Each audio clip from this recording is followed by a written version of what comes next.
Olumide Osaigbovo Akpata as governor. Vote Alhaji Asama Kadiri for deputy governor Edo State. Vote Labour Party.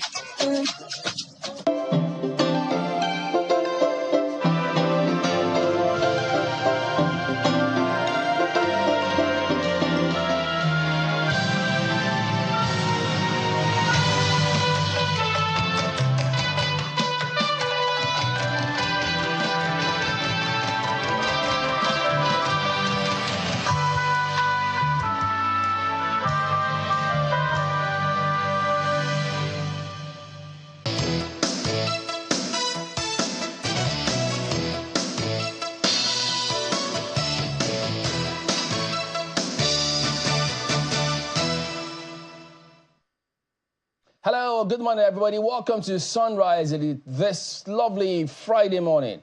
I'm Chamberlain Oso. Good morning and welcome. I'm Kayla Magwa. Is this the morning after? Good morning. I'm Ayo Makini. Welcome to the program. I think you guys lost me. After what exactly? I don't know what happened. What are you talking about? After what? You can play dumb all you like, guys. I'm sorry. You can play dumb all you like, guys. You can play dumb all you want. But it's the morning after the Supreme Court ruling. Just so you know, it's out there now. Oh. Oh, that. Yes, it's the morning after. Well, you know, there are mixed feelings about all of that. So it can't be a morning after like that. Well, they think, there's some funny headlines. There's some interesting headlines, Chamberlain. It cannot be morning after if you're really up and happy about it. But of course, you know, some are not. Some are thinking, is this really? But don't worry, guys. We'll bring you all of that as we progress here this morning. But take a look at some of these sights and sounds we've got for you this Friday morning. Well, the thing about this place, guys, this Baccalaureate Dam, there are questions as to what is the current situation now?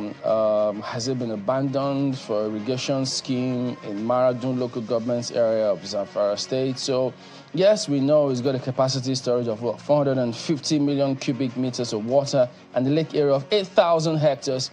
Also, capacity of 3 megawatts of electricity in its two 1.5 megawatts hydroelectric turbines installed since inception. But,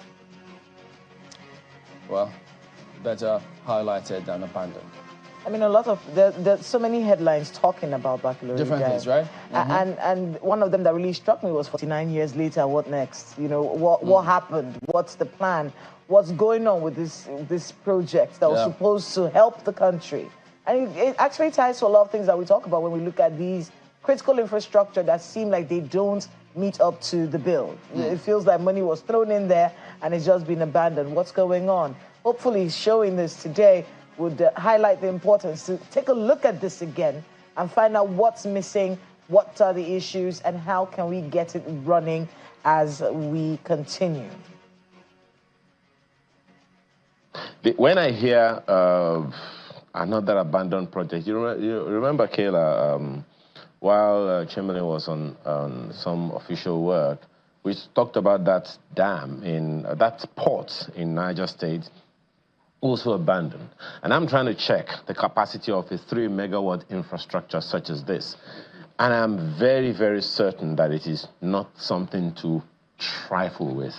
It is definitely something huge, tremendous, and something we shouldn't remonstrate. So we have many of these projects all over the place. Chamberlain, you remember that from time to time. I'm sorry I'm going to this gloomy kind of background, but remember that we've talked about quite a number of times on this program some quantum of abandoned projects of the federal government all over the place, into thousands, depending on whose books you are looking at. We're talking about between 10 and 20, if not more, thousand abandoned federal government projects all over the nation. And that isn't something that's not something that should be encouraged. The states need to have some kind of partnership in this kind of regard. Well, thankfully, Chamberlain and Michaela, maybe now that the local government administrations can now spend their money, maybe we'll have less of these things. But hey, why am I going this direction this morning, Chamberlain?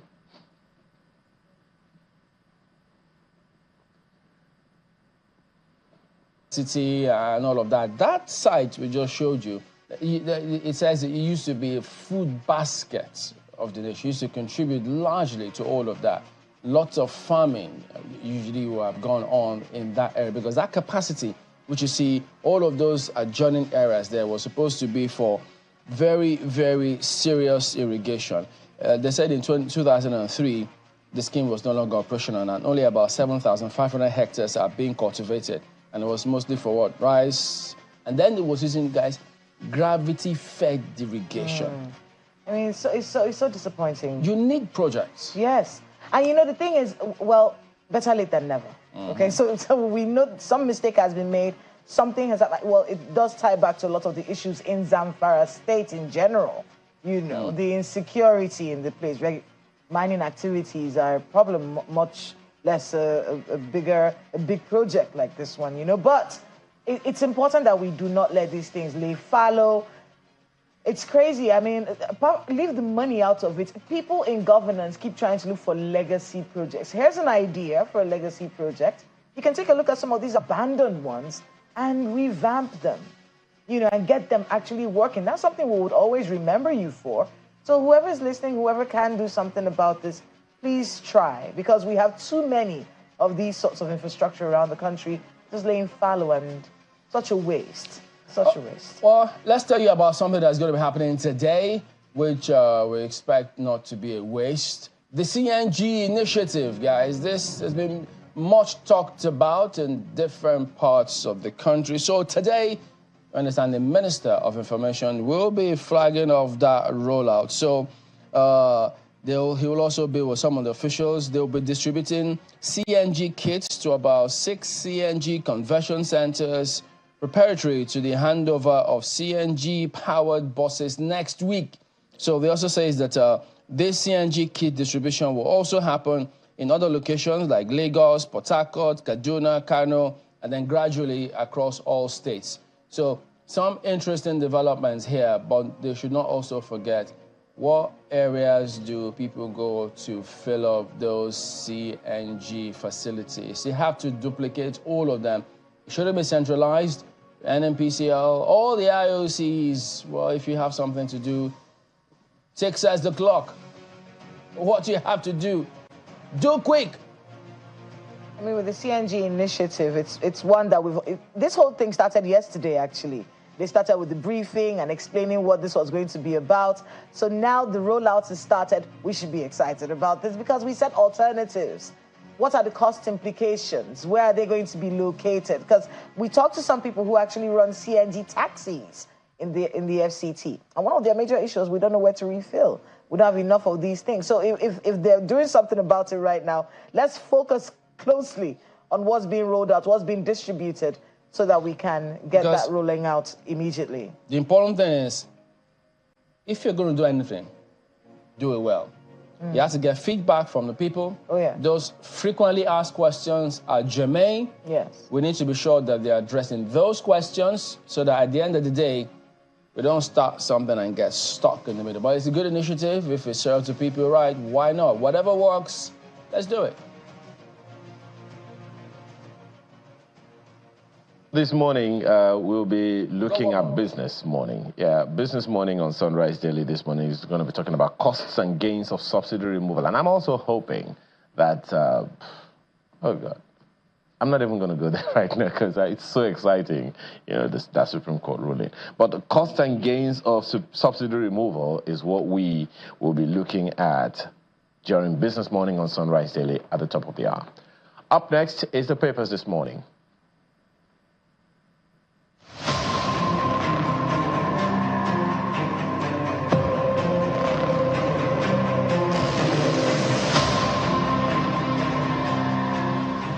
Virtually every newspaper this morning has one take or the other about the ruling of the Supreme Court on local government autonomy.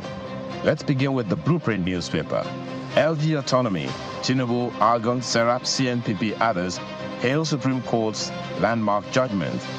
End of road for governor's muzzling of third-tier funding for Zekome. Lagos Assembly summons AG, governors promise to obey ruling. That's the lead story of the Blueprint newspaper this morning. The Daily Times newspaper has the same story. Supreme Court upholds LG autonomy, declares joint account illegal. Orders FG to pay allocations directly to LG accounts. Bars governors from dissolving democratically elected LG officials. Tinubu, Atiku, CUPP hail verdict. The angle of the Nigerian News Direct this morning isn't too far. 774 LGAs gain financial autonomy as Supreme Court orders direct allocation of funds. Apex Court orders direct allocation of 20.6% federation accounts to LGAs. People can now hold local leaders accountable. Tinubu. Atiku hails ruling, calls it victory for Nigerians. Return LGA funds or face legal action, Serap tells 36 governors. Wike. That story is on page 3 of the Nigerian News Direct this morning. The front page of Daily Trust newspaper, Supreme Court verdict. Local councils must now account for own actions. Tinubu. Also amend constitution to get INEC conduct LG polls, as from an ex-governor. All institutions must be respected, says Professor Yadudu. Governors would review decision. As a scratch to Saludo, find the details on the front page, continues on the inside pages. The New Telegraph has constitutional rights. Supreme Court frees 774 LGs from governor's grip, grants financial autonomy to councils. Bars governors from dissolving democratically elected LGs, allocations to be paid directly into LG accounts. People will now hold local leaders to account. Tinubu. Judgment victory for democracy, Senator Kanu. Nigeria's problems now halved, according to Nolge. Akpabio, Abbas, Atiku, governors, Zekome, NLC, LP, others hail judgment. The story you'll find on the inside pages of the paper this morning. The Nigerian Tribune, financial autonomy for local governments. Tinubu, Atiku, Zekome, NLC, Algon, LP, Nolge, others hail Supreme Court judgment. Apex Court orders direct payment of allocation from Federation account to 774 LGAs. Stops governors from tampering with funds meant for councils. Bars governors from dissolving LGs. With judgment, only officials elected will control resources of the people, according to Tinubu. Return LGA funds or face legal action, Serap tells governors. 50% of Nigeria's problems solved, as ascribed to Nolge. Granting financial autonomy to LGs a setback on principles of federalism, as according to Ibori. What does that mean? Details you'll find on pages 5 and 6 of the Nigerian Tribune this morning. The front page of the Guardian newspaper has a different twist to it. Autonomy, why LGs have not escaped powerful class of governors. Who is saying that? Get the details on page 6 of the paper today.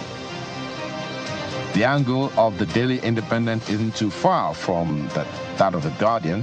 Look at the front page of Daily Independent. Mixed reactions trail Supreme Court ruling on LG's fiscal autonomy. Apex Court bars governors from dissolving elected LG councils. Only elected officials will control LG's allocations, according to Tinubu. Atiku describes judgment as a win for the people of Nigeria. Better late than never, LP commends Supreme Court's judgment. Ruling severe setback on the principles of federalism. That's according to Ibori. What does all of that mean? You find the details on page 29 of the Daily Independent newspaper this morning. The Vanguard newspaper leads with a completely different story. Executive order. Drug makers seek clear timeline. Stable Naira for 70% production. What does all of that mean? Look at the riders. Maintain non-implementation of hampering companies placing order on importation of raw materials. Others say unless Naira value was fixed, local drug manufacturing a mirage. Find the details of that story on the inside pages of the paper. Of course, the Supreme Court story is also right there on the front page. Supreme Court verdict on LG autonomy with taking judgment in good faith. Governor Soludo and Otu. Find the details of that story on the inside pages of the paper today. These are some of the papers we have for you this morning.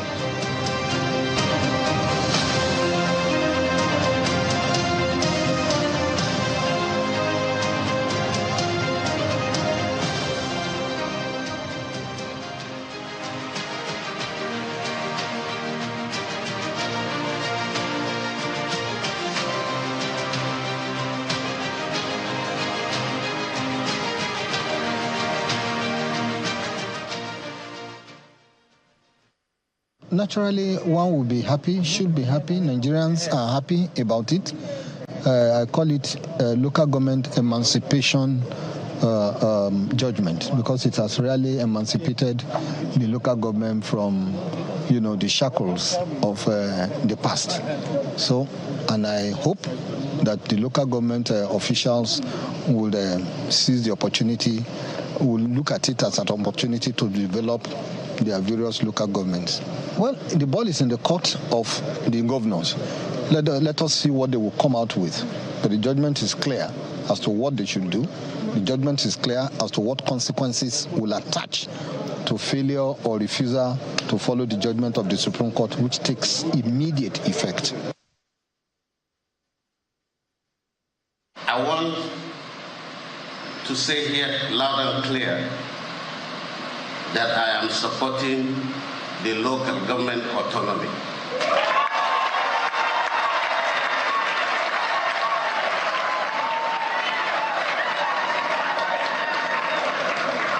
But the process should be through constitutional amendment. The same way, I'm also calling on the federal government to give the states its own financial autonomy. In the last 12 months, this government removed subsidy on oil. A lot has come into the coffers of the federal government, of the Federation, as revenue. But in most cases and in all times, only half of such revenue is being shared to the states and local government. Contrary to the provision of the Constitution that says all revenues that accrue to the Federation account shall be shared. So with this, I want Labour to understand, when governors are saying we will not be able to pay minimum wage, you know our direction and you know what we are saying. So the governor is raising some very interesting commentary right there, but I'm sure that was just before that judgment was handed down. So those are his perspectives. So FG should also grant the states their autonomy. If funds are coming in and FG is not distributing all the funds, he says it's tantamount to quite an accusation there. Oh, yeah. Quite an accusation from Governor Finchley, but good on him that he supports federal local government autonomy. Now, we're seeing some interesting headlines. Mr. James Ibori is in the news because of some tweets he made yesterday, basically saying that this is wrong. There's a reason why the accounts are supposed to be together. There's the state and local government accounts. So Mr. James Ibori he's more on it really from the Guardian newspaper. The page 4 of the Guardian newspaper has it. But that will be the crux of our conversation this morning. Yeah, we're looking at local government autonomy, the Supreme Court judgment, and what next. And is it Uhuru now? Or are they still at the mercy of governors? What's going to happen? Well, the EGF says, let's see what the governors come up with. We've got our guests in Lagos to start off. Ayo. Femi Falana is here with us this morning, he's promised that there's some interesting conversations to have with us this morning. He's a senior advocate of Nigeria, and he's also been in the trenches fighting for the liberation of some liberty of our democracy, so to speak. Thanks for joining us this morning. Thank you very much. My pleasure. First of all, what's your take on this? I don't want to make assumptions. Well, I've been part of the struggle for public accountability in the country. And that is the way I look at this judgment, is going to advance the struggle for public accountability. If Nigerians can own the system, if Nigerians are prepared to monitor the activities of local government officials, state government officials, and federal government officials, and that is the only way we can have political stability and security in our country. If I will ask you, before we go into the details, we've had every attorney general of every state has been a legal practitioner. For sure, that's in line with the provisions of the Constitution. A good number of them also senior advocates. Yes. So I'm wondering, because they even went to court to question why, whether or not the AGF has the right to even bring the matter on, and then to even, I'm wondering why it needed to get as far as the Supreme Court when the law and the Constitution, according to the Supreme Court, is clear. Well, number one, this is one of the very rare public interest litigation, the public interest, cases that the Attorney General has filed in court. And I say it's a good development. But while not apologizing for our colleagues, we operate in an atmosphere of impunity. There are not less than 5 judgments of the Supreme Court and several judgments of the High Court and the Court of Appeal to the effect that no governor has the power to dissolve elected local government officials. But that occurs on a regular basis. Today, out of 36 states in the country, 22 governors have sacked local government officials and installed caretaker committees, contrary to the stipulation of Section 7 of the Constitution and in flagrant disobedience to several judgments of the courts. Again, because the Nigerian Bar Association has not put in place a mechanism for dealing with lawyers in public office who defy the Constitution or who fail to give appropriate advice to the federal government, state government, and state government. Forgive me, Mr. Falano. And it will sound like maybe I'm just trying to make excuses or I'm just pulling on strings. But I just want to know, they are legal practitioners. They are senior advocates of Nigeria in some cases. And a good number of them have had situations where absolutely no reason should be given to the effect of what you've talked about. Is the Constitution or any of our laws in any way ambiguous? No. Well, there are laws that are ambiguous, but not this one on local government autonomy. Because some of them Section have said, 7. My apologies, some of them have said, both governors and some legal practitioners, have said that the Constitution, makes room for the president, the governor, but no particular specification for the local government chairman as part of the reasons why they have, obeyed the Constitution in breach of this particular No, I'm not sure that argument is correct. Everybody, every lawyer in Nigeria is aware of the provision of Section 7 of the Constitution to the effect that the system of local government in Nigeria shall be by democratically elected councils. I'm not sure this was captured by the Supreme Court. Unknown to most Nigerians, Section 7, I think subsection 6, provides that in every state, the House of Assembly shall make a law to facilitate the allocation of funds from state government to local government. That's apart from money allocation from the federation account. The state government is also required under the Constitution to give money for the development of local governments, which is why the money from Abuja shall pass through a joint local government joint state local government account. Now, furthermore, Section 7 also provides that in every state in Nigeria, the House of Assembly shall make a law to enable local government to participate in the economic planning of that state. And as a matter of fact, there shall be an economic board in every state, people by state government officials, local government officials. Yeah. But these provisions are ignored by state governments. Ignored by state governments. And again, contrary to the argument of some of my colleagues, the Supreme Court has rewritten the Constitution. The money is supposed to be paid into a joint state local government account. What that provision is saying, by the way, is that the money will pass through the joint local government state account to the local government.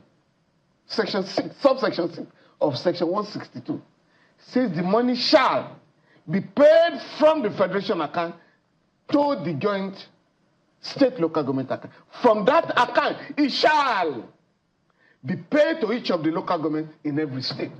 What the Supreme Court did say yesterday is, having regards to the combined effect of section 7 and 162, and having regards to the evidence produced by the Attorney General, adduced by the Attorney General of the Federation, that this money is being diverted.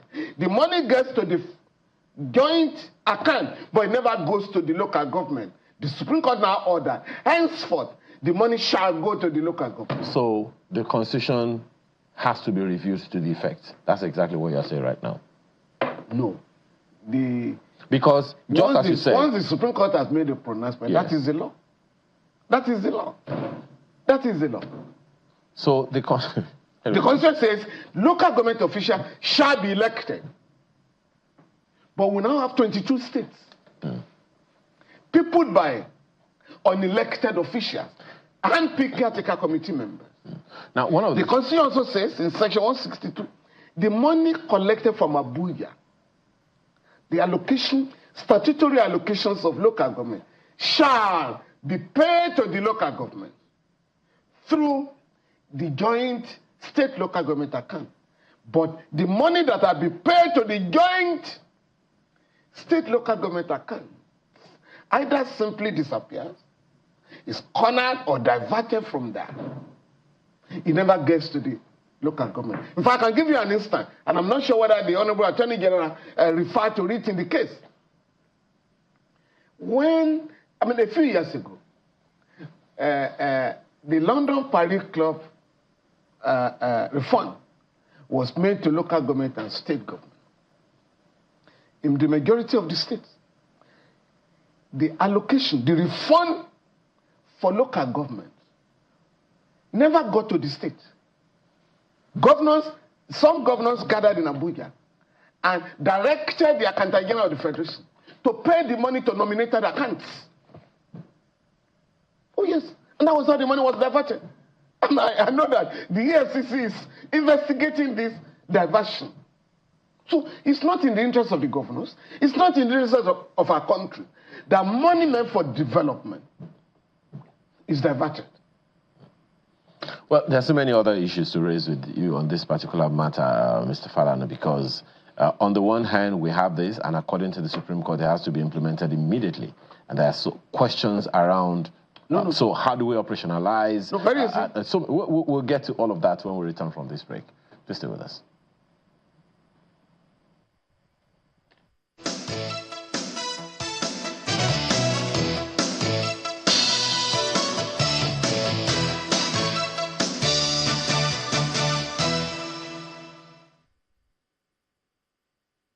Navigating a challenging business landscape requires revitalizing your organization for sustainable success. Join Texam, UK's Professor Paul Griffith, the world's first professor of management, to lead a rocket launch at the Wheatbaker Hotel, Ikoyi, Lagos, from 17th to 18th July 2024 for a transformative 2-day session.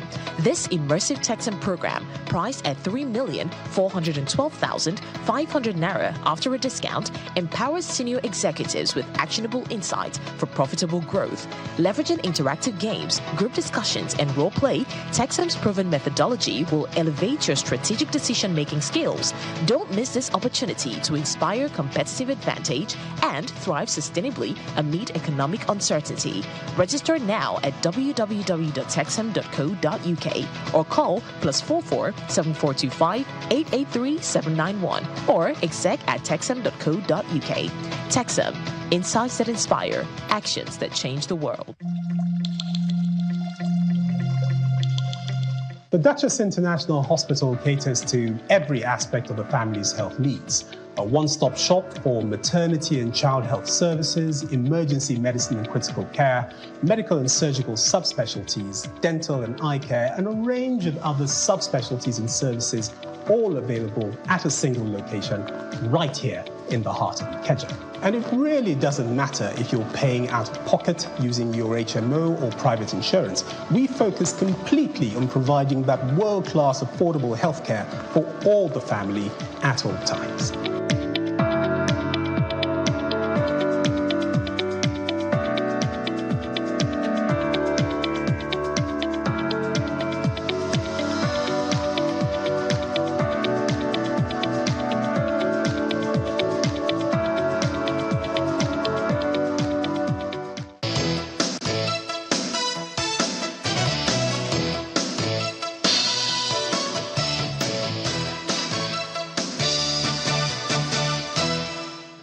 Well, before we go into, by the way, thank you for staying with us. Before we go back into a number of other issues, Mr. Falano, you are not unaware of the comments of a former governor of Delta State, James Ibori, who says that it's a severe setback on the principles of federalism. What do you think he means by that? I think with profound respect to Chief James Ibori, I think the argument is a bit contradictory. When we had several in the 50s and in the post-colonial era, nobody was going to Abuja to collect money. Every region depended on its own resources. Those were the that can be described as the golden era of cocoa production, cocoa in the west, groundnut in the north, and palm kernel in the east. Today, everybody goes to Abuja. So for me, it's distorted federalism. So you can't collect money from the central purse, money likely made from the Niger Delta. When you now get to your state, and you ask to give the allocation of local governments to them, you suddenly realize this is a setback for federalism. It's contradictory. It is either, I support, establishment of local government by state governments, that we have to review the revenue allocation formula. We have to review the entire structure of the country. But for now, what does the law say? As opposed to what the law should say. Yeah, so that's simple and straightforward. You don't see it as what he calls an interference of local government administrations by the federal government, because the Constitution also provides, just a second, the Constitution also provides that the supervisory authority of local governments is vested in the Houses of Assembly. No, the House of Assembly shall make the law. Okay. For their administration, for their finance and whatever. The local governments have been were created by Decree 24 of 1999, otherwise called the 1999 Constitution. When it suits members of the political class, the Constitution is a beautiful document. But when you are now asked to practicalize it, operationalize the provisions, we then remember this is not a federalism. It's not true federalism. So what is important at the end of the day is how to account for the resources of the country. So how? Just a second. My colleagues are coming in immediately after this question. Now, one of the issues that have been raised is that of accountability, which you talked about. State governors are having, had been having a field day and with not as significant enough accountability as would be expected. Given the quality of people who are interested in local government administrations now, so what wonders? What's the accountability mechanism in the event that now that the local government administrations have the authority to spend all the money, what's the accountability infrastructure? In the first place, the judgment can be said to be the beginning of a long-drawn battle, political battle, legal battle. And as I did say earlier on, today, out of the 36 states of the country, 22 have caretaker committees appointed by governors. So nothing stops the members of those caretaker committees Even when they are paid the money directly, nothing stops them to say, sir, this is the money. What do we do with this? 2, in the remaining 13 states, 14 states, the elections conducted by state electoral commissions, state independent electoral commission, are the worst elections in Africa. These are elections. Today, no serious member of the opposition in any state participate in local government elections because the results are already known, predetermined. So if you waste your money and your time and resources and energy, you already know the result. The candidates of the ruling party, all the chairmanship candidates, all the councillorship candidates will be declared the winners in order to ensure that nobody raises a query at the end of the month when the money comes. So we haven't addressed this yet. 2, for the people of Nigeria, I think this is an opportunity to reposition themselves, to ask questions at the grassroots level.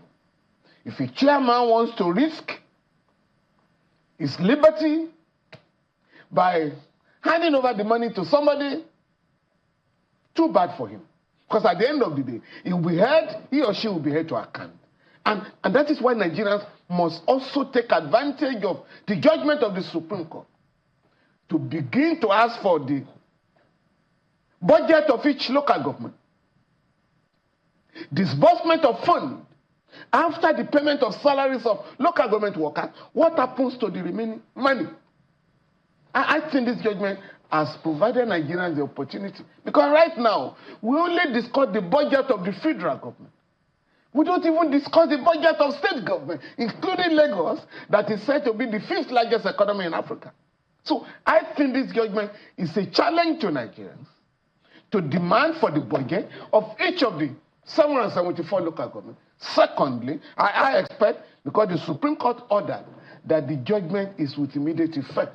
What that means, I was speaking with the officials of Algon yesterday night, and what they are going to do is to collect the accounts of the 774 local governments and submit them to the Accountant General of the Federation, so that with effect from the end of this month, money meant for local government will go to them directly.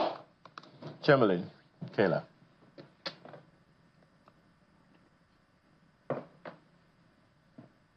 Chairman. Advantages to the judgment, because many say, in fact, it will afford them the opportunity to even begin to think about contesting elections as local government chairmen, since they've got their funds directly. But there are several schools of thought out there. Some argue that the Constitution does not vest the Supreme Court with powers to invalidate or expunge any part of the Constitution. The judgment yesterday, they argue, appears that that is what the Supreme Court has done. They ask, what then happened to the provisions of Section 162, which talks about the creation of the states and local government account, if the federal government is going to pay directly to the states, to local governments? Chamberlain, this battle actually started in, I think in 2004, when the president of the country, President Olusegun Obasanjo, ordered that the funds of local government in Lagos State be confiscated on the ground that the Bola Tinubu administration had created a new local government. Actually, it was another directed at about 4 state governments, but it was only Lagos that stood its ground. And the Lagos State government won the case in the Supreme Court, i.e., that the president has no powers to order the confiscation of the statutory allocation of local governments in Lagos State. But the judgment didn't say that state governors shall have the power to seize the money, which has been the case.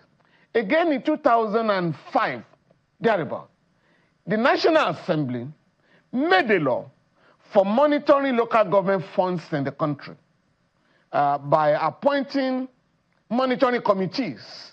Again, the state government went to the court.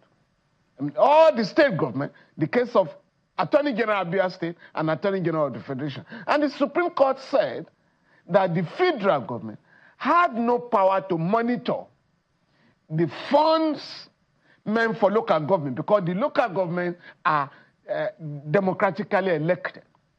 And so what we now have this time around is that since 1999, money meant for local government have been diverted in the majority of the states in the country. And so this was what informed the decision of the federal government this time around to ask the Supreme Court to intervene. And the Supreme Court has intervened. It is now left for the Nigerian people to actualize the terms of the judgment to the benefit of our people. Good morning. And then the Constitution has not been violated. I just need some clarification. That money, does it still go into that joint account? No, what the Supreme Court is saying, the joint account, the money was not supposed to sit in the joint account.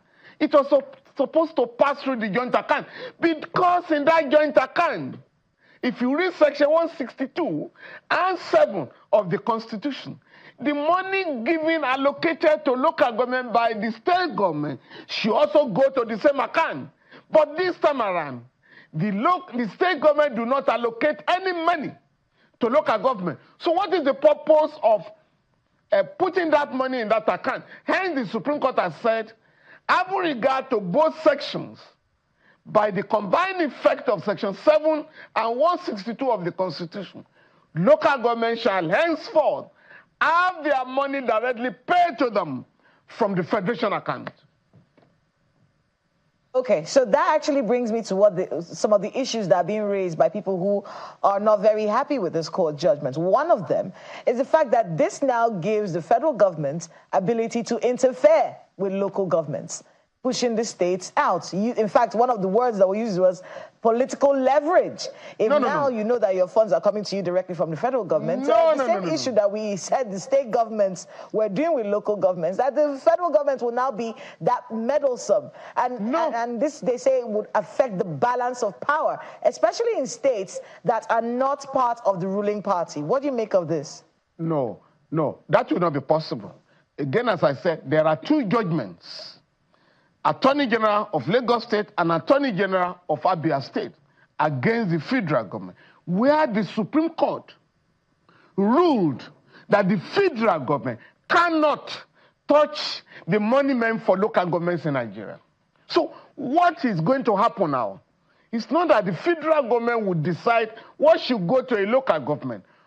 The link, the nexus between the federal government and local governments now, it's not about bypassing local government. It is that money meant for local government in the federation account shall be paid to them directly. That's all. It's not that the federal government will have the power to touch the money, to seize the money, or divert the money. If the issue is this local government accessing the money, as you will understand it, so what is wrong with this option where since the joint account still exists, if money goes into that account and then the law says the states, LGs have to receive those funds directly.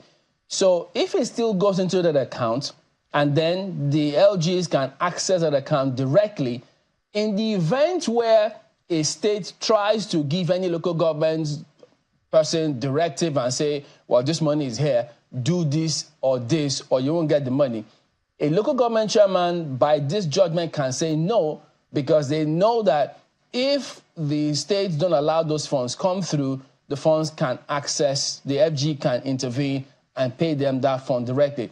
This, some argue, will ensure that Section 162, which creates a joint account, doesn't appear to have been expunged or invalidated. What do you think about this perspective? And may be correct, partially, but when you look at Section 162, it simply says 162 subsection 6 creates a joint state local government account. But 7 says, once the money gets to that account, it shall be paid to the local government. It does not say the money will be kept or diverted or spent from at the joint account level. He said it shall go to the local government. And what the Supreme Court has said, in view of the abundant evidence that this money is being diverted from the joint state local government account, let it go to the local governments directly, in line with the letter and spirit of Section 7 and 162 of the Constitution. So another issue that people have raised is about the ability of states to run their internal affairs. And that this judgment, in many ways, can affect that balance, where states now are not really in control of their local government. Because for the people who believe this way, the argument is with this kind of autonomy, we can have all kinds of things happening at the local levels, and the state governors will be at a loss to be able to control that. What do you make of this assertion? No, again, as I said, a lot depends on the Nigerian people. Right now, as the system is structured, it is difficult to talk of the autonomy of local governments. The state independent electoral commissions are manned by appointees of the state governor. And what they have done over the years is to manipulate the local government elections in a way that only the candidates of the ruling party will be declared the winners. Now, or as it is today, elected officials are whimsically dissolved, and caretaker committees are appointed in their place. And one of the terms of the judgment is that whenever that happens, the money for elected local government will not be given to caretaker committees. So one way or the other, we're making some progress. Now, the state governments and local government will have to have some joint programs in the interest of the people. The state government is still going to decide what the educational program of that state is about. And of course, local government will be expected to fix some schools, pass some roads, even pay some workers. So it is not that state governments will not have any, I don't want to say control, will not participate, because Section 7, I think this is an opportunity for the state government to take advantage of Section 7(6), which provides that there shall be an economic board in every state to enable local governments to participate in the economic affairs of the state. Just like the state governments, state governors are members of the National Economic Council. But because that body does not function properly, that's the only body allowed by the Constitution to advise the president on the economy of the country. But because that body doesn't function, the IMF and the World Bank not only advise the government now, they impose their own economic agenda on the country. So for me, I think this case has to be studied.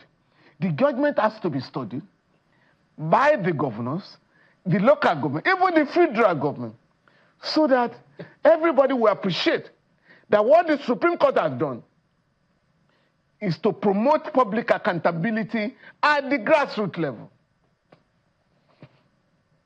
I mean, I think finally from me, we've been talking a lot about the economy and this money and, you know, the financial autonomy. Well, one thing that we haven't really talked about is the impact that this judgment will have on security in the states, because many people have blamed insecurity on the fact that local governments are not functional. Could you talk to us a bit about this impact? Again, the local government now will be held accountable in many areas.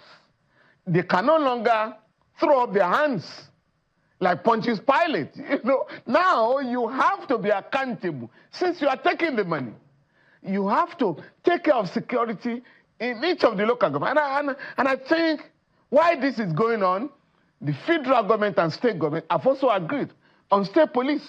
If you have state police, of course, the local government will also be expected to contribute some funds to the sustenance, or maintenance of state police in each of the states. So there is no way that local government will now feel, we now have a field day to do what we like with the money. And that is why I'm saying, I'm suggesting that the Nigerian people will have to take more than a passing interest in the affairs of local governments in our country. Ditto for state and whatever. So, I also want to suggest state governments have no business quarreling with the judgment. What state government should do now is to intensify the struggle for a new minimum wage. I mean, a new revenue allocation formula that will allow them to have more money from the federation, federation account. Right now, so the federal government, the governor of Adamawa State, we just listened to him there, where he was accusing the federal government of not allocating or disbursing all the funds that are accrued. Isn't that the same thing that the state governors are being accused of? Because he's accusing the federal government of withholding some of the funds that should have been disbursed to the states and local government. Is that a violation of the law? The governor Fintiri is right.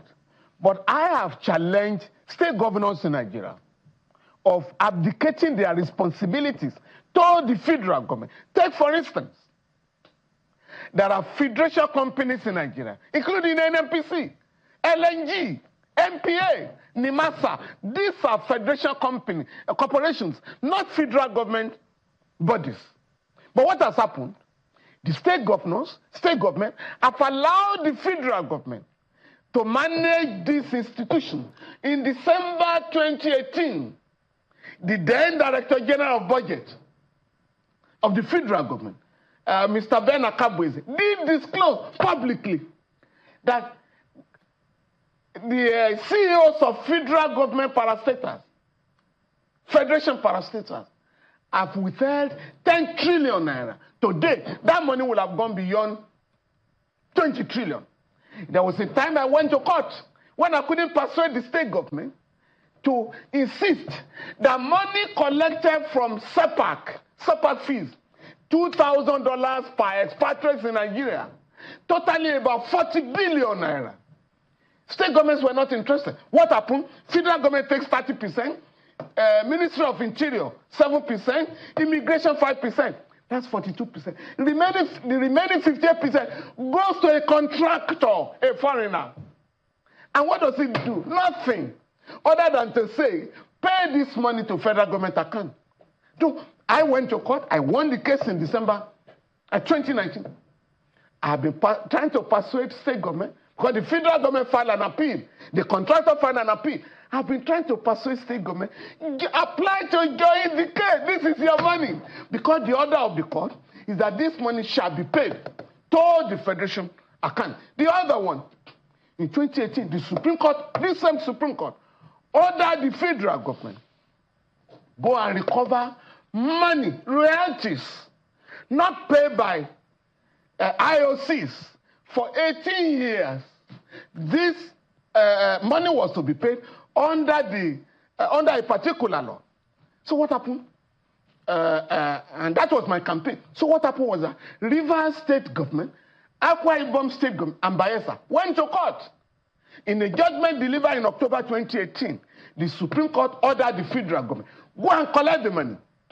The federal government set up a committee, the Buhari regime. The money came to $62 billion.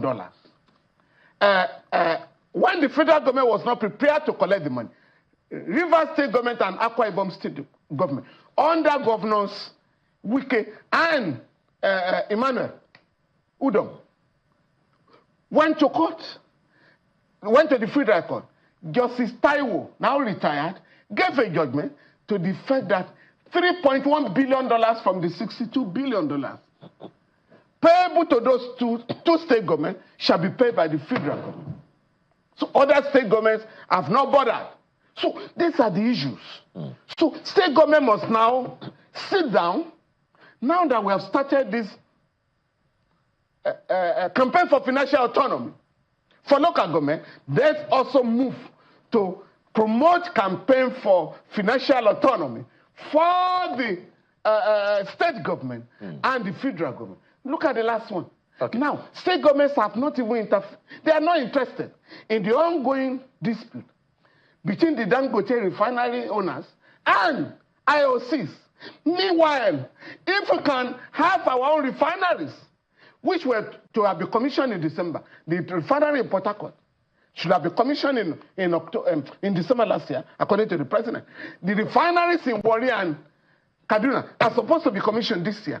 If these refineries are working, and Dangote refinery is working, and they can get crude to refine in Nigeria, the money being spent on importation of fuel now will be saved, will be banked, and there will be more money in the federation account in the interest of all of us. Okay. So that is why state government will have to be more proactive with respect to the management of the economy of Nigeria. Well, Mr. Falana, this might be a little unrelated question, but would you say that with this judgment and all of this conversation we're having, the restructuring of the federation has started?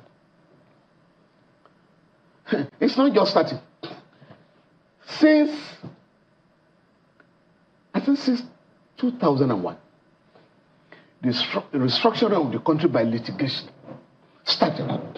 In fact, but for the cases that have been won in court,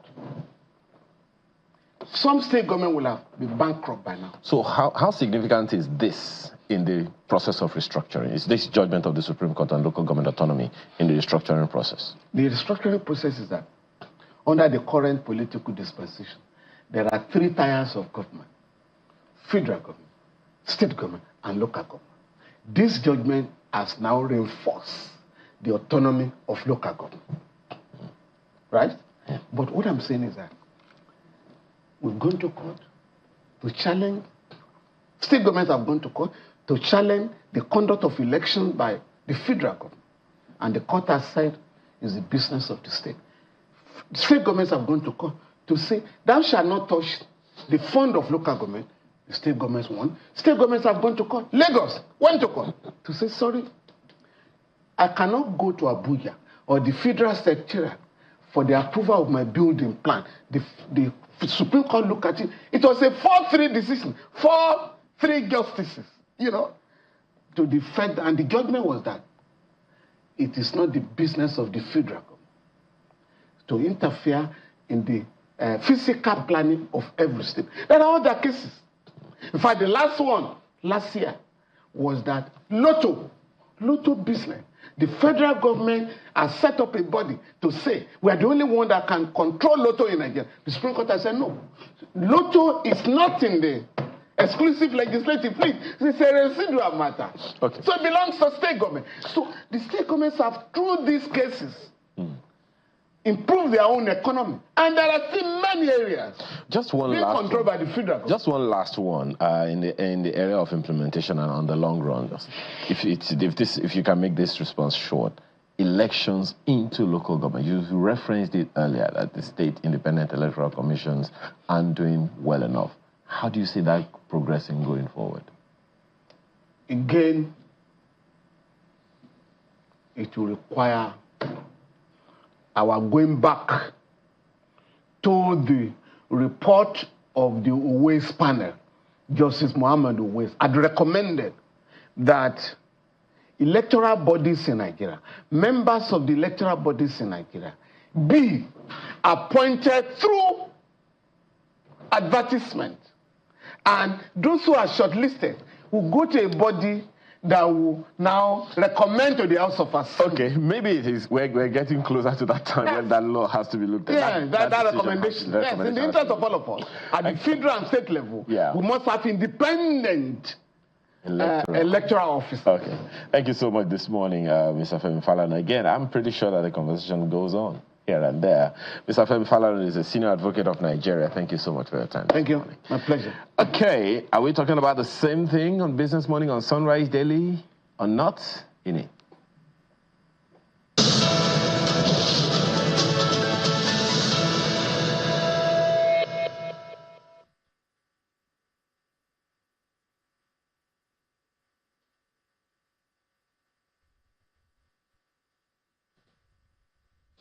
You're very correct, Ayo, when you say the conversation goes on, because, yeah, this local government autonomy issue has been in the pipeline for so long, a lot of anticipation and expectations.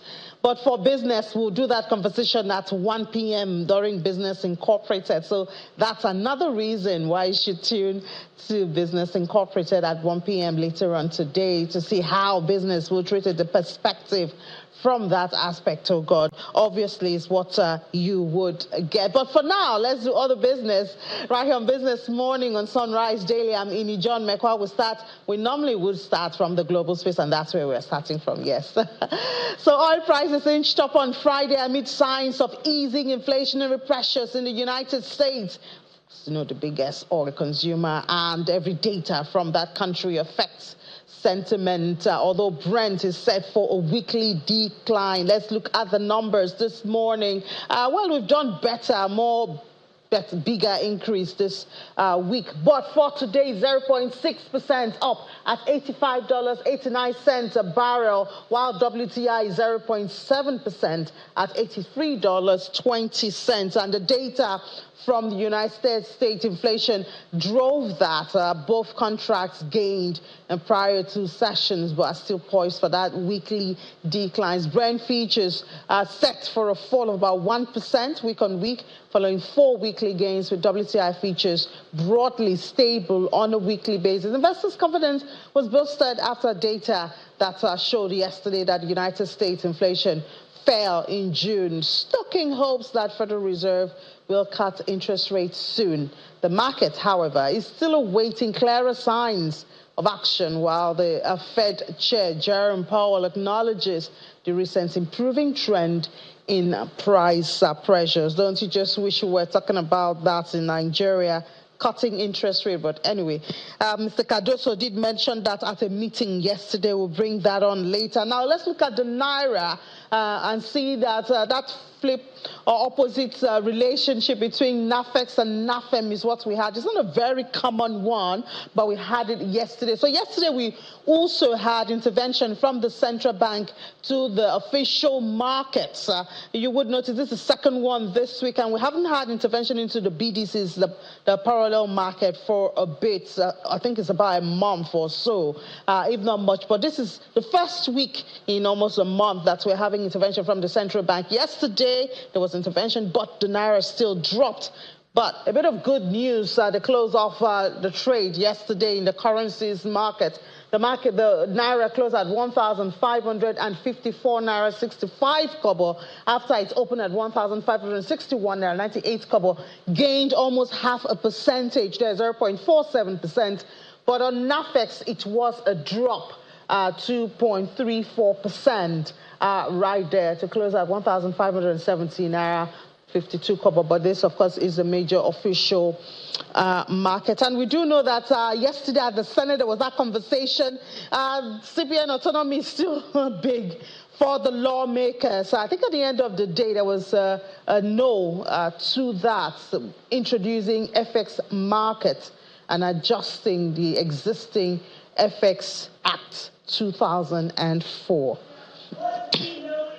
Well, still in that line, Nigeria's central bank governor, Mr. Laimi Cardoso, says that series of interest rate hikes carried out by the CBN's Monetary Policy Committee under his leadership will be short-lived, as the month-on-month inflation rate has already declined by 50% within 6 months.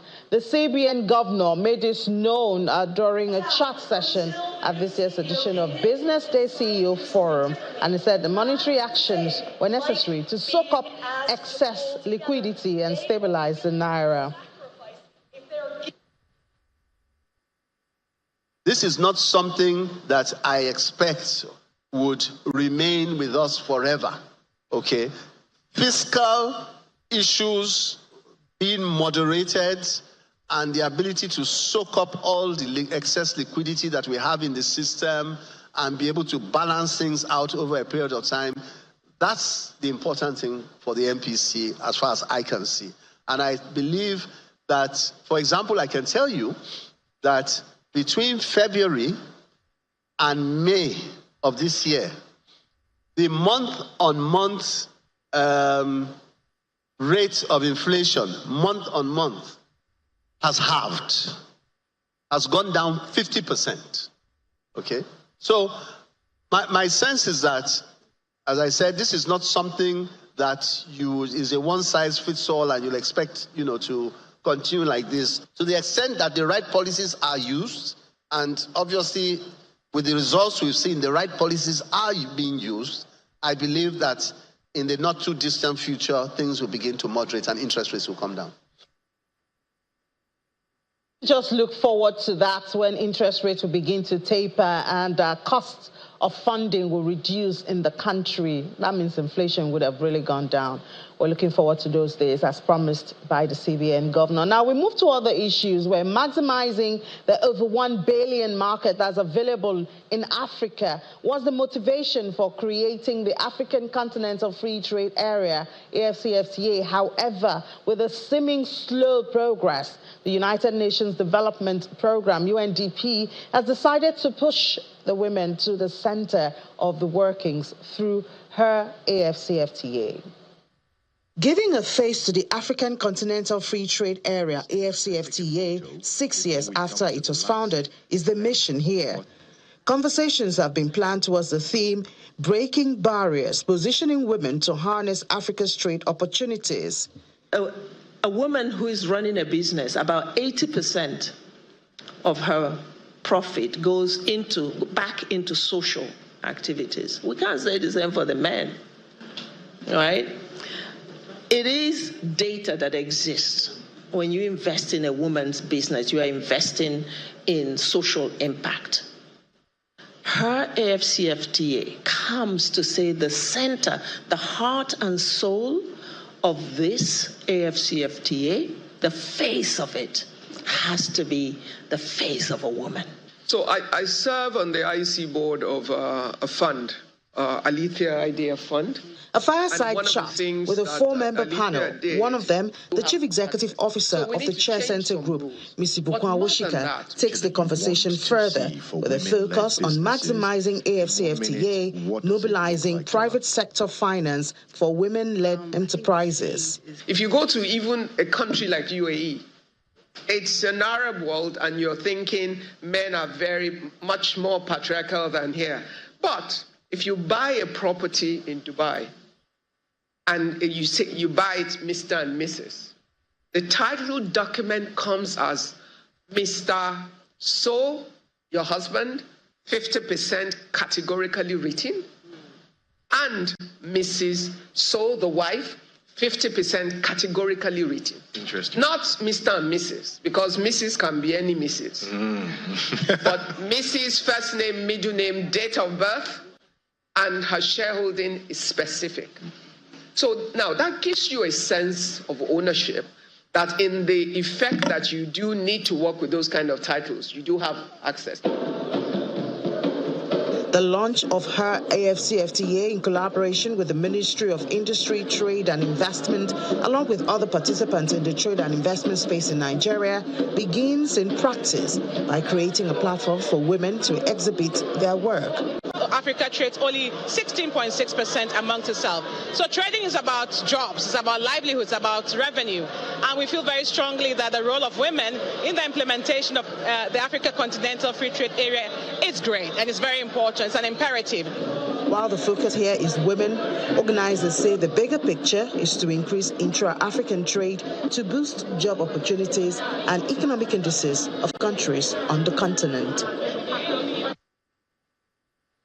Interesting there, women getting attention yet again. Her AfCFTA, very interesting there. So now let's talk about something that may not be so interesting but crucial to the Nigerian people at this time. We've seen the resurfacing of field queues. It started in Abuja. The NNPCL came to say it's because of logistics, because of the weather.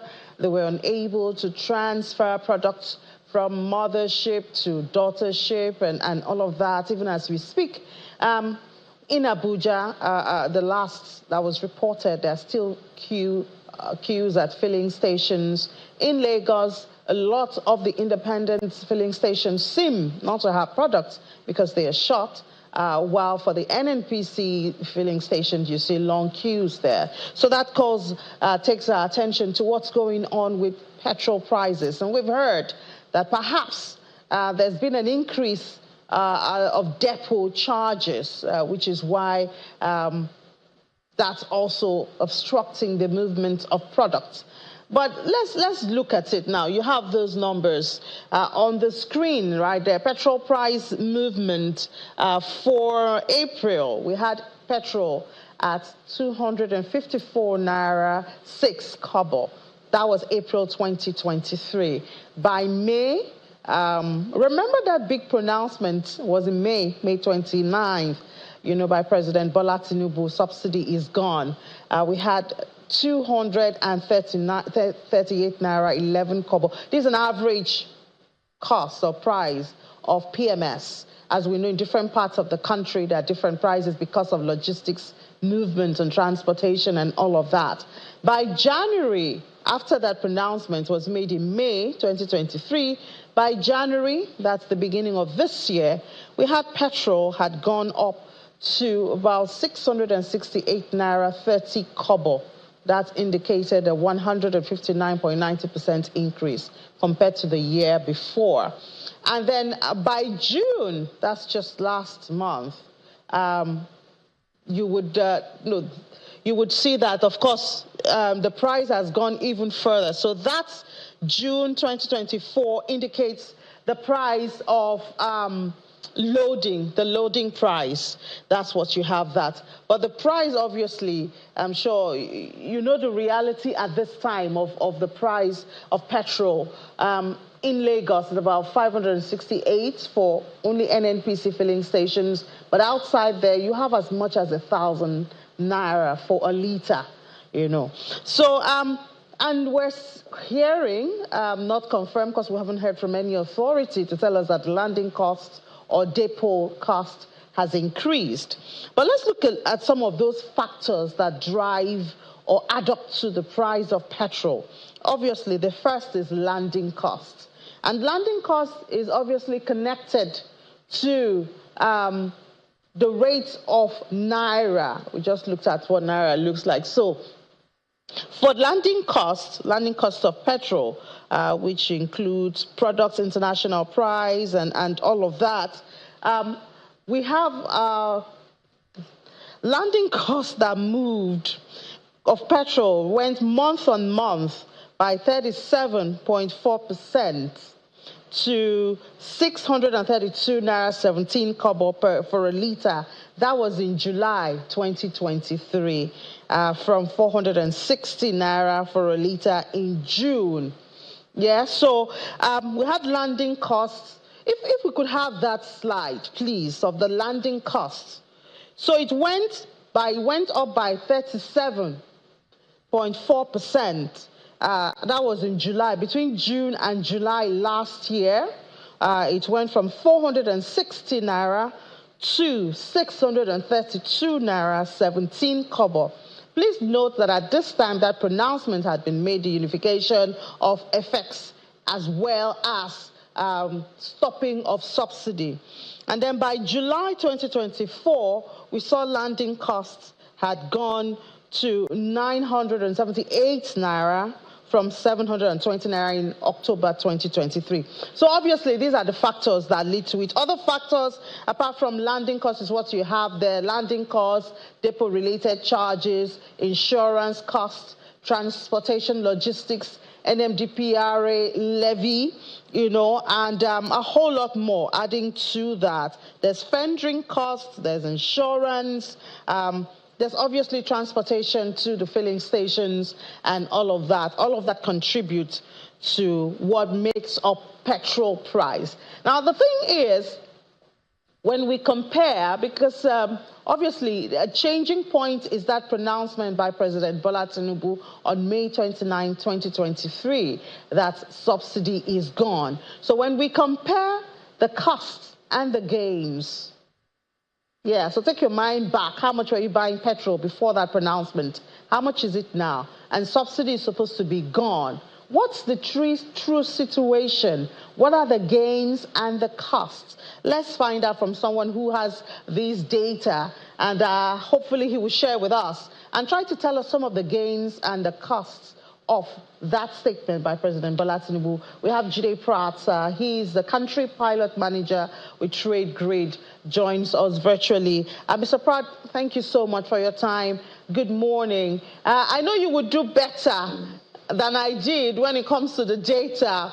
Some of those are just investigation by journalists and reports following MBS and all of that. Help us to understand the issue of landing costs, the issue of other factors, insurance and NMDPA levies and all of that, that feed into the cost of a litre of petrol at this time. Thank you for talking to me, and good morning. I don't think you've done badly, to be frank. You've put everything in the right bucket. Now, let's start from the beginning. Every time we buy petrol at the retail outlet, that is what is called an ex-pump price. So that's the pump price. And you've talked about how it has moved over the period of time. However, to get to that pump price, what it means is that we're going to go on a platform for trading petroleum products. And I try to liken this to the stock exchange. You want to buy a share, you know, by looking at what the deals of the day are, what the stocks that went up or down, it guides you. So if we look at petrol, then you'll be looking at something either called the Eurobond or RBOB for gasoline. It's just a quote. But that guides you on how much $1 per ton is and where it's coming from. So that's the starting point.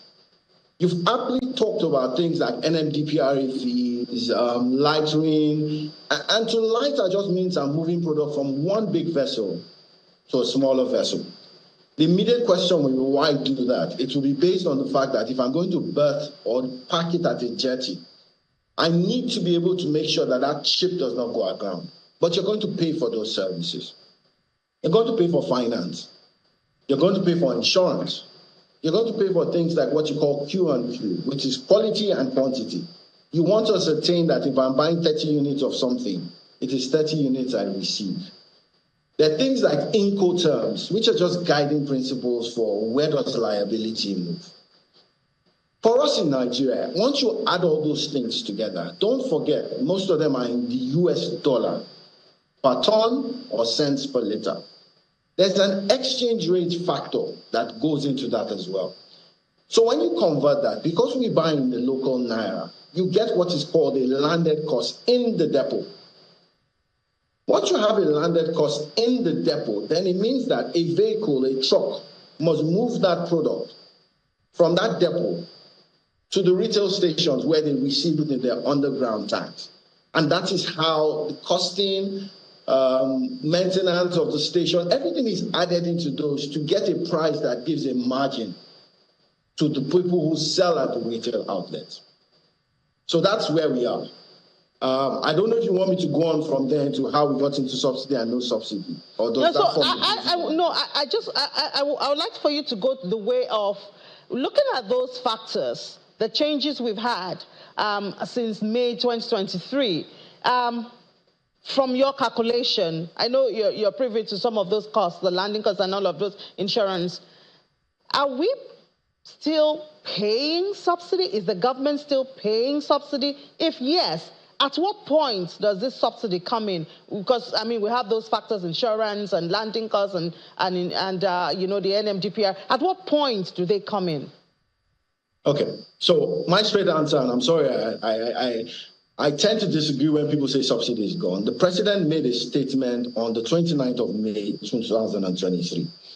And let's be clear, if you look at the numbers of what Eurobob and all those things were, we were landing petroleum products at a certain level where the subsidy element, based on my calculation, was about 54 naira circa per litre. Now, what has happened from then till now is that the exchange rates have gone up. If the exchange rates have gone up, then it means that the pricing of buying as well has gone up. So every time we land a product, if we land a product in Lagos, Nigeria, and take it to a station, and I'm going to use just figures. If we land it at 200 naira per litre, where does the subsidy come in? If the federal government says that that product must only be sold at 150 naira per litre, in it, there's a gap of 50 naira. Are we okay up to that point? Yes, we are. If we are, then that gap of 50 naira means that someone is going to bear that gap of 50 naira because the government believes that that 200 naira is too much for the populace to pay. So it means that they have subsidized that cost of a litre of petrol by X amount. So as time goes on, every time they land a cargo, it means that whatever that landed price is, if we're not selling at that fair value price or at that true reflection price, something is being held back and is paid back to whoever brings it in. In this case, NNPC, who has been doing this for about 7 to 8 years. I think that clarifies where subsidy comes in from. It also means that. So as it is, it also means that if you moved to 250 and you keep on selling at 100 naira and 150, that differential margin just begins to go either up or down. Okay, so as it is now, it seems clear that there's a subsidy element still here in that value chain. But now we're hearing of issues of increase in depot charges. Does that mean that we should expect, because already we've seen increase in some filling stations of the prices. Abuja, I mean, that's like a constant. I'm just talking from Lagos, where you have the cheapest. You know, should we expect that there'll be an increase in subsidy or increase at the pump price? So, I mean, very, very interesting question. And what are these charges that we're talking about? If you look at the cost of landing a product in tank and my cost of finance, and let's go as basic as cost of funding. If I'm funding at 2% or 3%, and I move up to 6 or 7%, what it means is that my cost of doing business is higher. So if it took me 10 days to get into that place, for instance, and it's taking me 12 days, it could be that the cost of handling, and I'll call them operations costs, have gone up. You've rightly put part of it in the depot. Bottom line is this, Ini. If I was paying 7 naira per litre for something and the price has gone up to 9 naira per litre, what it means is that there's a 2 naira increase in that cost of buying. Now, be it at the depot, be it at wherever it may be, it means that I need to increase that price to the customer. So it's two things. If we run a subsidy regime, which in my opinion we do, then it means that the cost of subsidizing that product to keep it at the price we want people to pay for is higher by 2 naira. So yes, that price at that depot, quote and unquote, will go up by 2 naira. However, if the government says I'm going to absorb that 2 naira, then it means that the cost of subsidizing 1 litre of fuel has gone up by that 2 naira. So the government will pay more in terms of subsidy. It's just what it is. It's either the people will pay that differential if the government doesn't subsidize it, or yes, to your first point, the price will go up by that amount. It's really as simple as that. Yeah, and since we're not talking to a government official, we cannot say for sure where that responsibility would tilt to. But I mean, we started this conversation to ask this. Would you say that the president's pronouncement, because if you talk to an average Nigerian, they said, oh, the president shouldn't have made that pronouncement. That was the turning point for Nigeria, even though we have applause coming from IMF, World Bank, and some economists to say it was time to end the subsidy regime. But I mean, looking at where that has brought us, and the possibility that the government is still paying subsidy, would you say that we have benefits or gains from that major pronouncement? And of course, the unification of the FX policy? My quick answer to that is no, in terms of gains. So the pronouncement of the president is based on his wisdom and understanding of how he wants to run the nation. When the president said subsidy was gone, and let's put it in perspective, if you did some calculations then, we probably were paying a subsidy about 50 or 54 naira per litre. That's not the same today. Today, we're probably paying about 200 naira or more per litre. And I mean, those are my personal opinions based on what I see. So what are the gains that we've gotten? And in all fairness to the president and his team, they seem to be getting the CNG initiative right. So this is the question.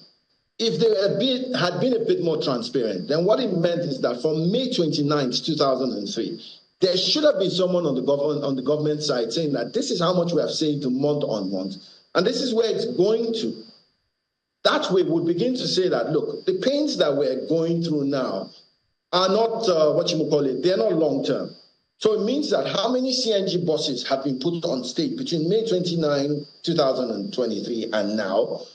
How many, renewable units are being built into people's houses in terms of cost of power?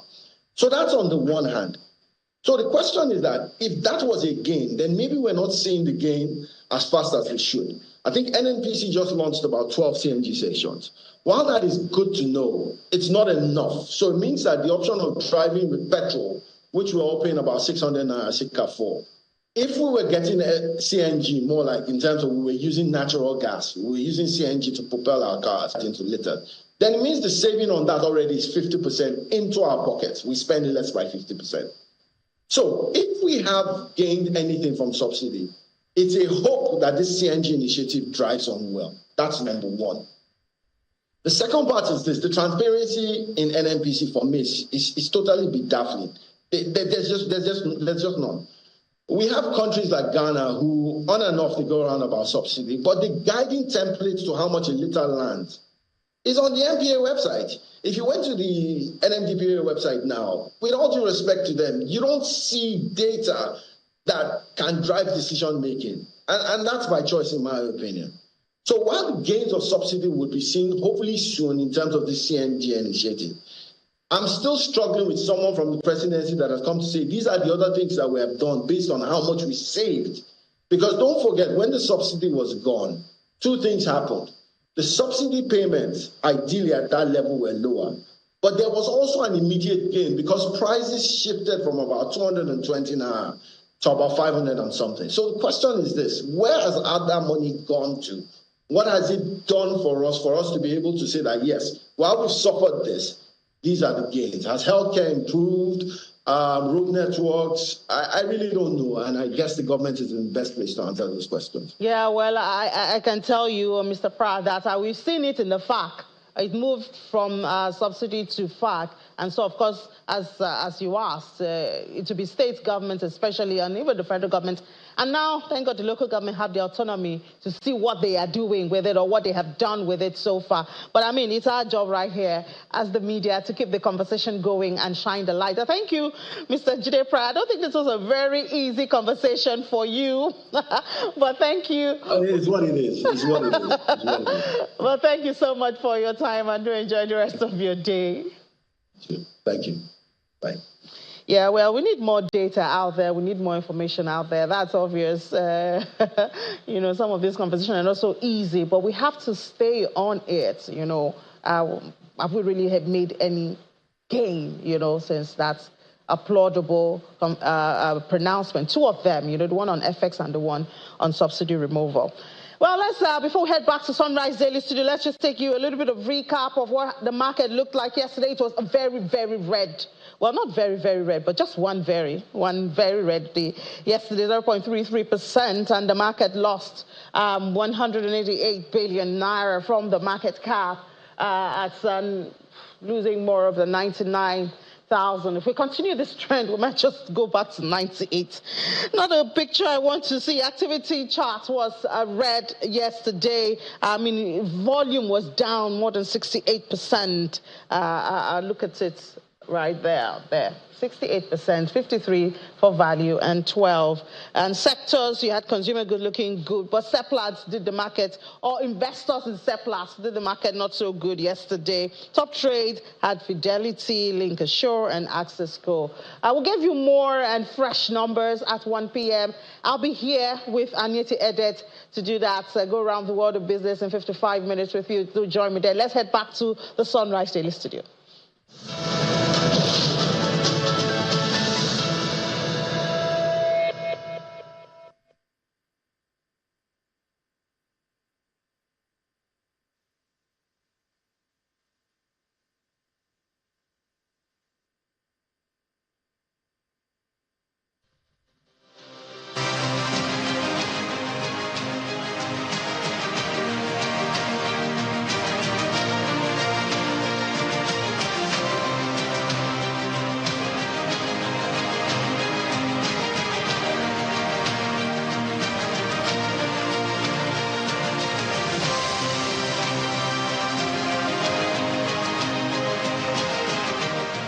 Inspector General of Police, which has resulted to a halt in the police recruitment and the attendant capacity shortage and weakness of the Nigerian police, may have a far-reaching national security implication, potentially emboldening terrorists, bandits, and other criminal elements. We lost the opportunity to get 20,000 policemen and women into the service. So I think we need to do something to ensure that this kind of experience is never relived. But unfortunately, as a result of personality clashes, the issues went as far as the Supreme Court. Whether withdrawn or not withdrawn, this Police Service Commission we have just cleared today, with the Office of Inspector General of Police, to be cautioned to take the interests of Nigerians into consideration and the security of this nation uppermost, and not their personal interests, and work harmoniously towards the realization of Mr. President's vision that Nigerians should be allowed to sleep with their two eyes closed. Okay, so that is part of what we're going to be talking about this morning. We're joined by Mr. Fatai Owoshini, who has been the Commissioner of Police. He's been in Lagos and Benue State. He joins us virtually this morning. Good morning, and thank you for joining us on the program today.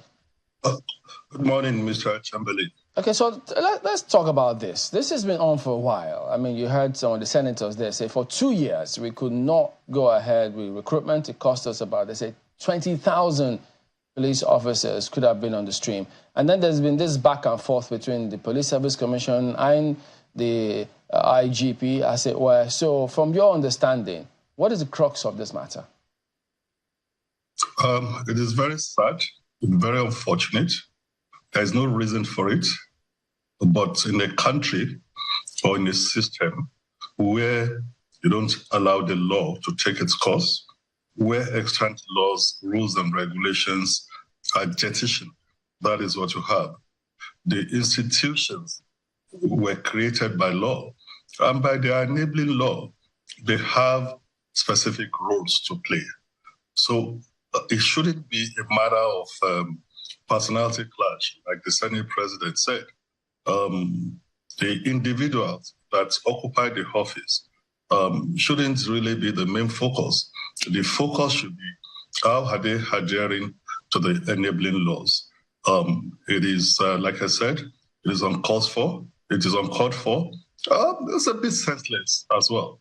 And I'm talking from the point of view that I also worked in that Police Service Commission when the retired DIG Parios was the chairman.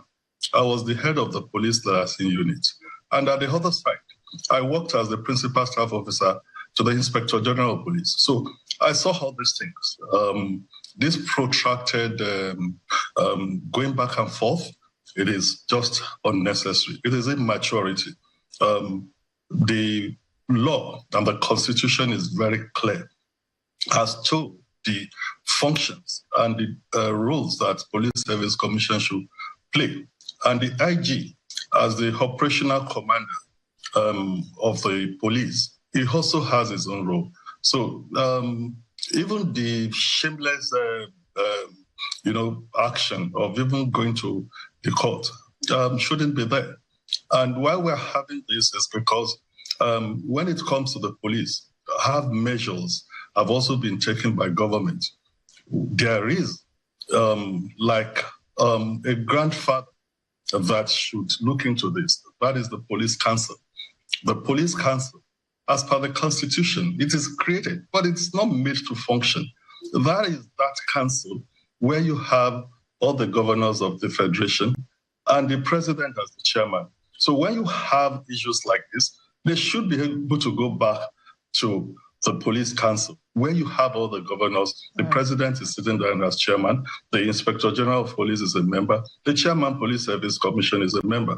You now have an aberration where some people are saying that the Minister of Police Affairs is trying to meddle into what is happening. The Minister of Police Affairs practically has no role under the Constitution in this. We must follow the law. And once you allow yourself to be ruled by law, Nigeria is such a country that you have the laws, but you don't obey them. And the people that are supposed to be the custodian, the people that are supposed to make sure that the laws are obeyed, they don't even care. Why can't the police council come in? Why is it that the police council has been made moribund? These are the questions we should be asking ourselves. And in all this, just like one of the distinguished senators said, 2 years have been lost. We are going back and forth. We are saying that the strength of police is not enough.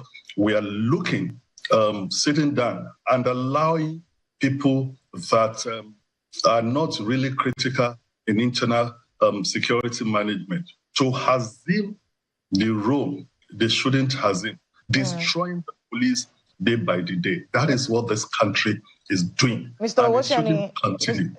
Woshani, just so we can stay on that point, because that is the crux of the matter, this recruitment of police officers. We've seen what was expected from the UN, one policeman to 450. We're trying to see if we can do one policeman to about 200 or 250 in Nigeria. But what we have right now is one policeman to 650, which everyone agrees is not right.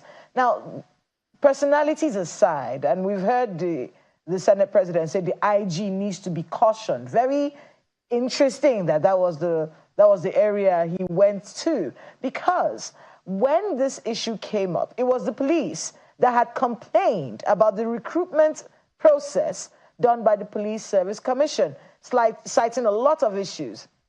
That some of the candidates that were successful were not people who registered. Some of them didn't pass the computer test. A lot of issues that the police force complained about when it came to the recruitment done by the Police Service Commission. Just talk to us a little bit about this dynamic.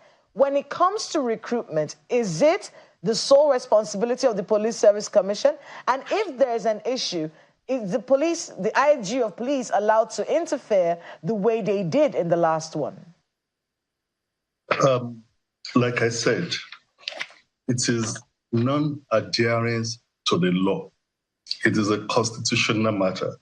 The Constitution that created the Police Service Commission had said that commission would be responsible for appointment of person to offices in the Nigeria Police, other than the office of the Inspector General of Police, including dismissal and disciplinary duties. So there shouldn't be any, controversy about this. And how did the Police Service Commission come about? 1957 Wheeling Commission. And when that working party sat, because of the fears of the minority, they found it expedient to put checks and balances. They created a Police Service Commission that will handle recruitment.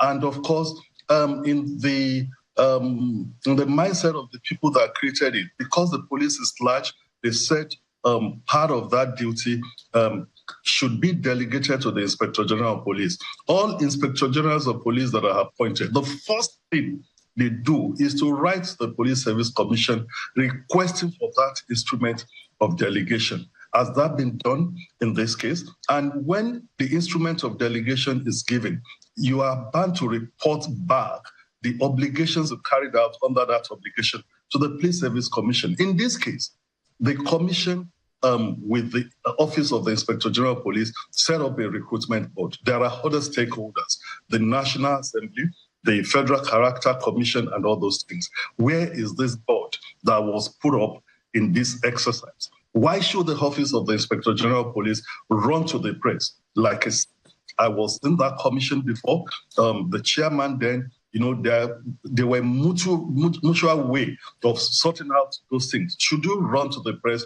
And of course, you now have something that shouldn't even happen, that the staff union is the one that is now responding to the allegations of the Inspector General of Police when the board has not been put in place. Where was the permanent secretary in the commission as of that time? And the timing of bringing all these things out, show a kind of malice. So we must go back to the law. But like I said, a gap is there. That gap is the fact that the police council, the governors in the country must wake up and get the police council to work. The president should allow the police council to work. This is uncalled for. It is a law, is a matter of the law, and the law must be adhered to. For the fact that they've even gone to the Supreme Court. If you have a recruitment board that has representative of the IG, representative of the Police Service Commission, of the Ministry of Police Affairs, of the National Assembly, of the Federal Character Commission, how come none of the members of these stakeholders have come out to talk that it has now to be?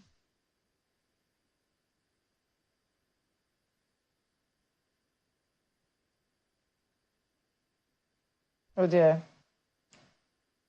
Okay, I think we lost him for a bit. I hope he gets back. Yeah, we'll get that connection back. You remember the removal when Solomon Arase was removed as chairman of the Police Service Commission, and now we've seen the Mr. Arugungu assuming office. Many people had controversies around why Mr. Arase was removed. Yep. Okay, you can go ahead. Yes, Mr.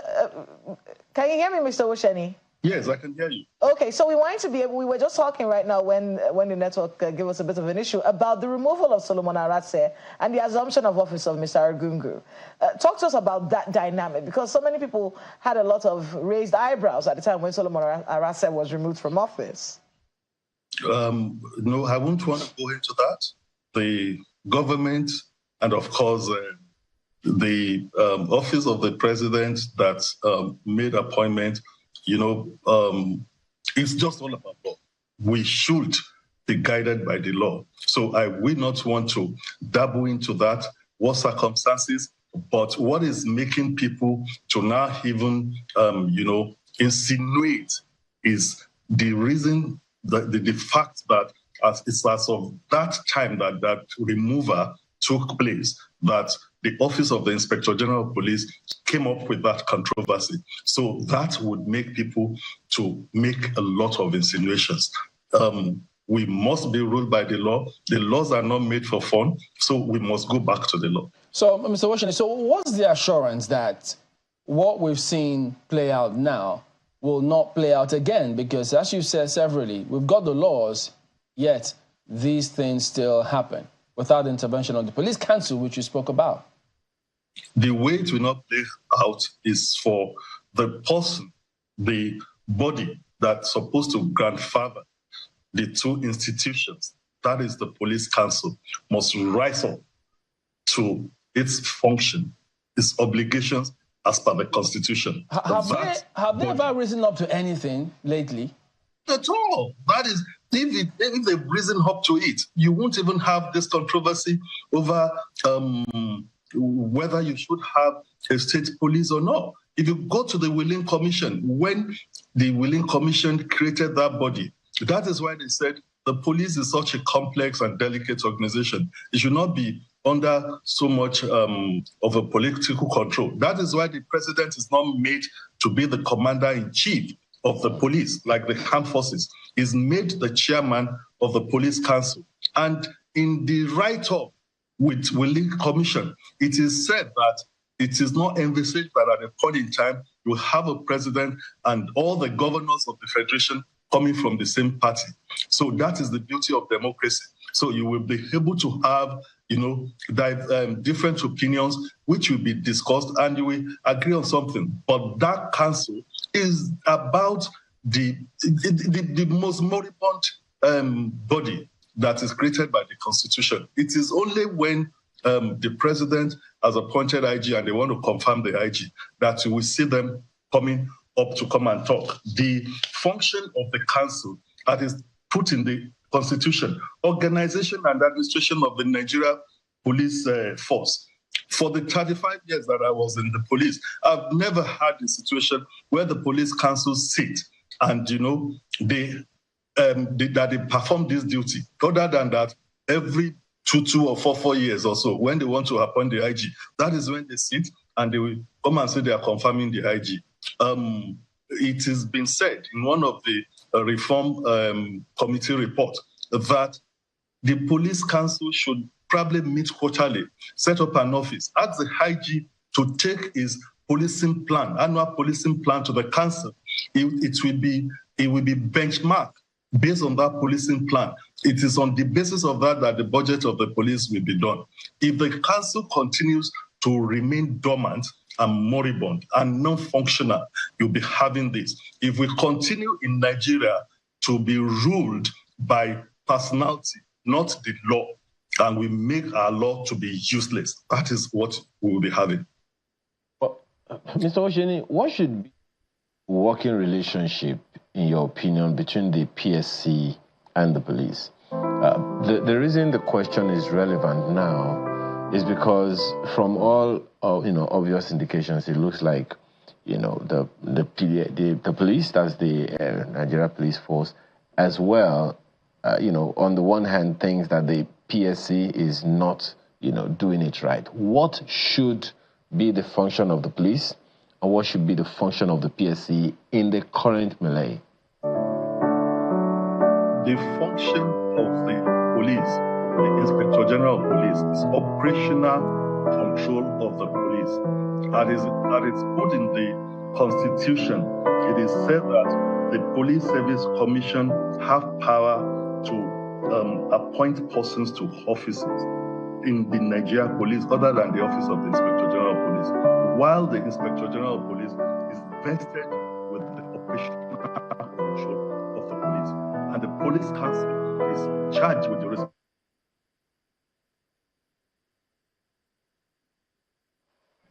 Oh dear. Well, I believe that we're going to get Mr. Osheni back, because one of the challenges, Kayla and Chamberlain, that we've had in this particular matter is, perhaps the clarity or the ambiguity or a lack of it.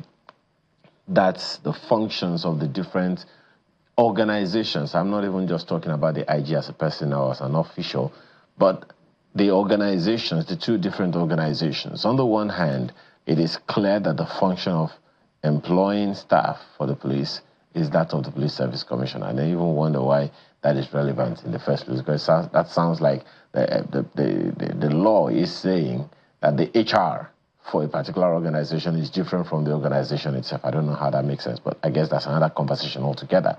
But the fact that that clarity, well, Mr. Osheni, the fact that that clarity is absent is perhaps an issue here, because on the one hand, it is clear that the PSC recruits for the police. On the other hand, the police receives them. What an expert security consultant has said, that look, the most the police should be able to do when you're not satisfied with the recruitment you've gotten is to complain. Does the police have the power to reject?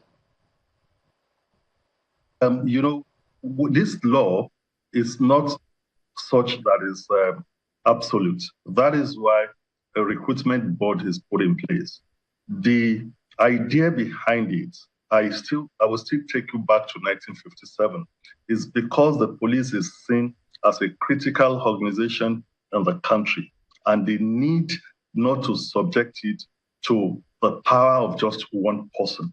That is why even when the Police Service Commission was created, the membership are supposed to be people that are not affiliated to political parties, that will have 3 permanent members, other members that will represent different interests in Nigeria, which we are not complying with.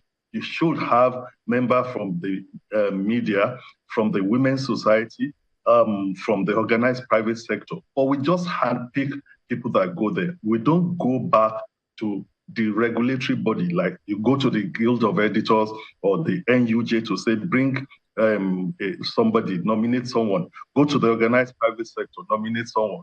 Go to the National Women Council, nominate someone. We have found out that, people have been appointed just to compensate them for one political thing or the other. So that is why you have that. It is to regulate, how people come in. It is the minority that came up to say, if we don't have a way to regulate the way the police is administered, you are just going to have a police that is dominated from one section of the country or not. That is why they put that checks and balances and put the police council on top of those 2 bodies to grandfather them.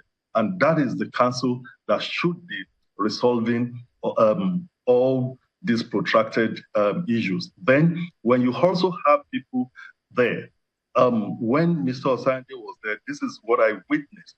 Once there are issues like this, the IG will meet the chairman, or the chairman will invite the IG, let us resolve this issue, not going into the press and, washing their dirty linen in the public. It is the country that is suffering, and of course, they are not doing any well to the police. That is where the president or whoever should rise up to the occasion and make sure that the laws are followed to the letter.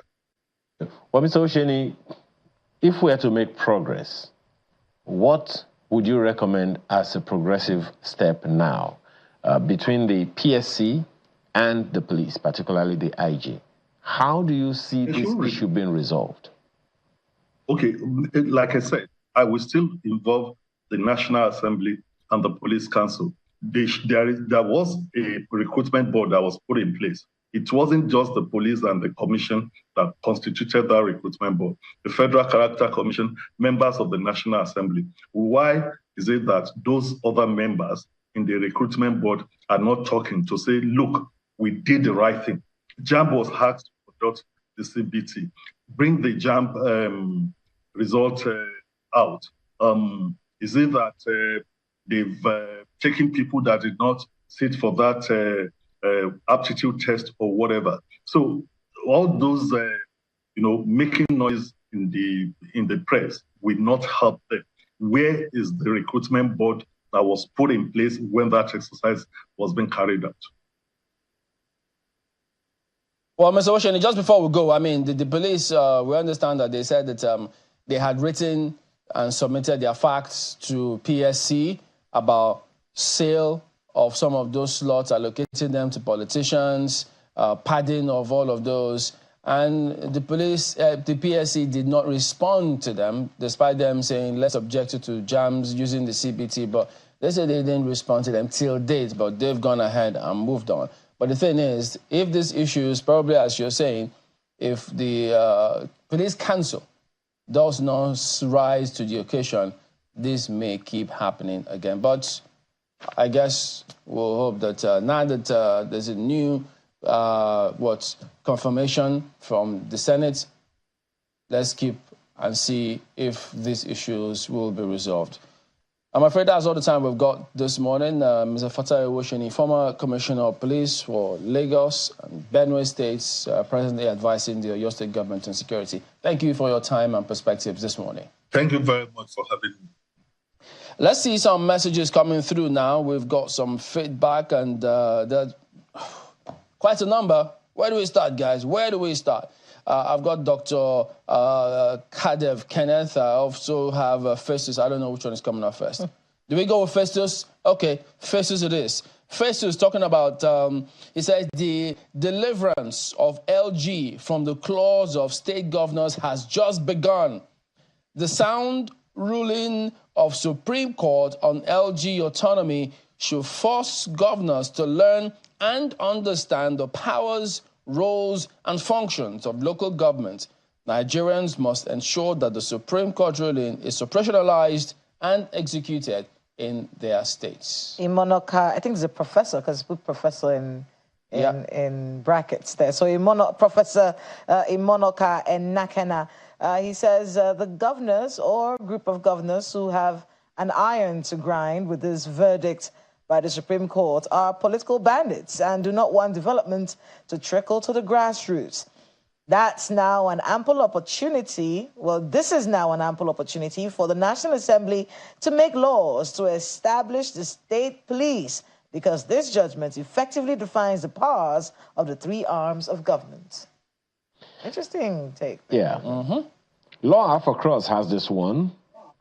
With full autonomy granted the local government councils. Okay, this is from Kadev, okay? The LG autonomy judgment is a landmark one, irrespective of the fears being entertained by Nigerians. Accountability will take the center stage at the local government level.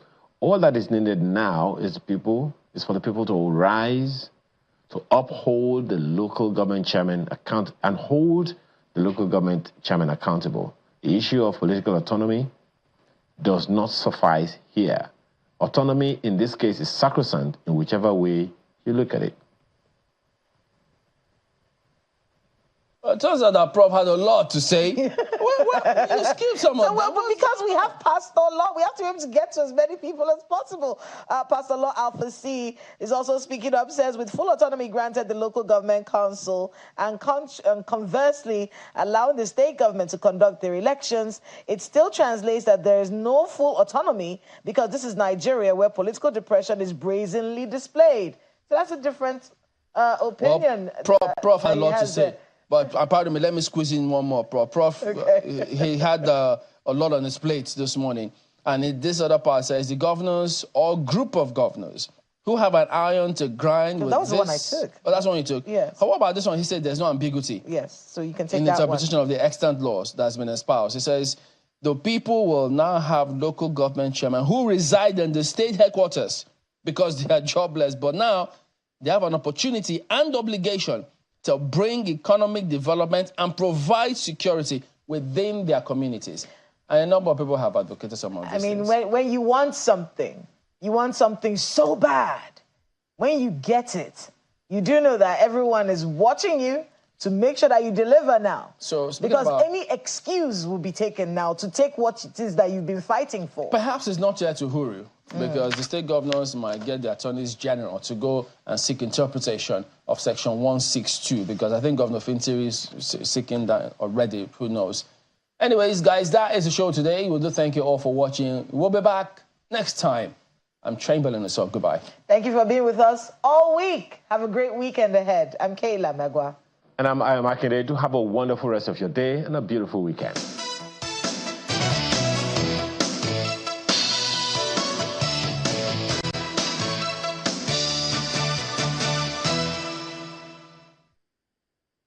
The following is a paid presentation by ShopX TV.